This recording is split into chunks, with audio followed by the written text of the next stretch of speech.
Good morning student. Class 4 chapter number 2 Hindi व्याकरण view का chapter number 2 है वर्ण विचार। आइए वर्ण विचार को हम पढ़ेंगे, समझेंगे वर्ण विचार क्या है। आप अपने आसपास ध्यान से देखिए, आप पाओगे कि प्रत्येक वस्तु कई छोटी छोटी वस्तुओं से मिलकर बनी है। अब आप समझदार हैं, इस बारे में विचार कर सकते हैं कि इसी तरह भाषा की रचना होती है। आप अब 4th स्टैंडर्ड में हैं, आसपास की चीज़ों को देखकर आप समझ सकते हैं कि प्रत्येक कई छोटी छोटी वस्तुएं से मिलकर बनती है। प्रत्येक वस्तु जो है कई छोटी छोटी वस्तुओं से मिलकर बनती है। यह कमल है, ये पिक्चर आपकी कमल की दी हुई है, कमल का फूल है, पिक्चर दी हुई है। क्या तुम कमल शब्द के टुकड़े कर सकते हो?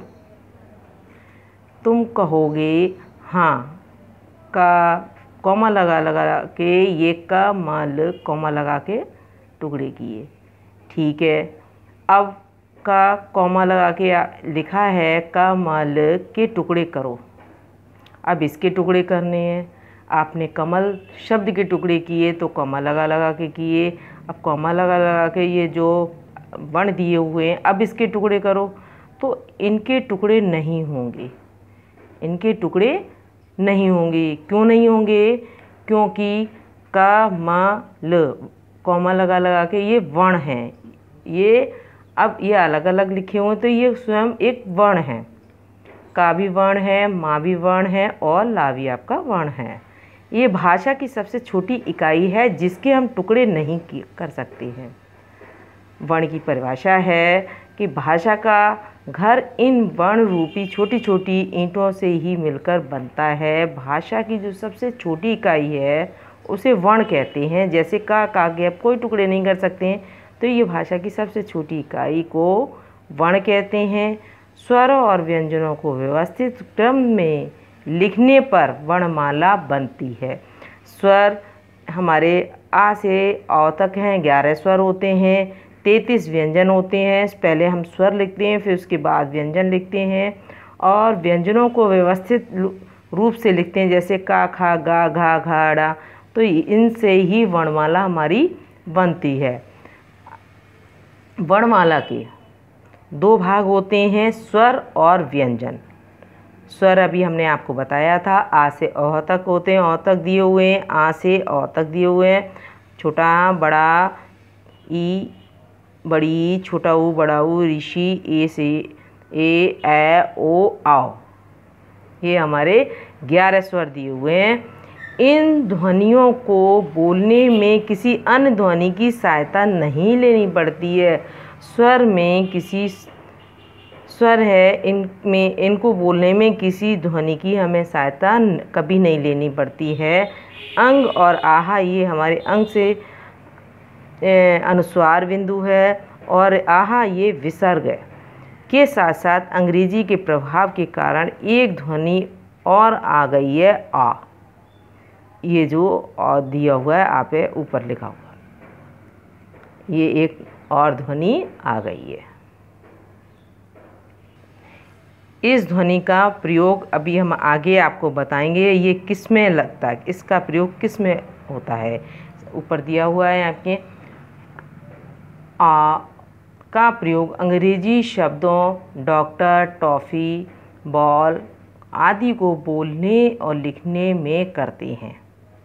ये डॉक्टर पिक्चर आपकी दी हुई है। हिंदी में मूल स्वरों की संख्या कुल 11 होती है। अंग, आहा, आ तीनों का प्रयोग आ के साथ मिलकर किया जाता है। इन्हें दूसरे वर्णों के साथ भी इसी तरह प्रयोग कर सकते हैं। जैसे अंक से अनुसार, अंक की बिंदी को अनुस्वार कहते हैं बेटा, तो लंगूर। दूसरा विसर्ग वाला दिया हुआ है, प्रातः है। औ की जो दी हुई है, लौकर आदि। स्वरों का प्रयोग स्वतंत्र रूप से भी होता है। इनकी मात्राएं भी लगती है, स्वरों की ही मात्राएं लगती हैं। आइए हम आगे पढ़ते हैं और समझते हैं। बेटा ध्यान दीजिएगा, स्वरों का स्वतंत्र रूप ये दी हुई है, ये दिया हुआ है, इनसे अक्षर बने हुए हैं। जैसे छोटे आ से अगर, मगर, अगर, अमर और अकबर दिया हुआ है। आ से बनने वाले शब्द कौन से हैं? आ में, आगे, आज। ई से इधर, इस, इन। बड़ी ई से दिया हुआ ईक, ईद, ईश। उन, उधर, उतर। बड़े ऊ से ऊन, ऊपर, ऊसर। ऋषि से ऋण, ऋषभ। ए से एक, ऐसे ऐश, ऐनक।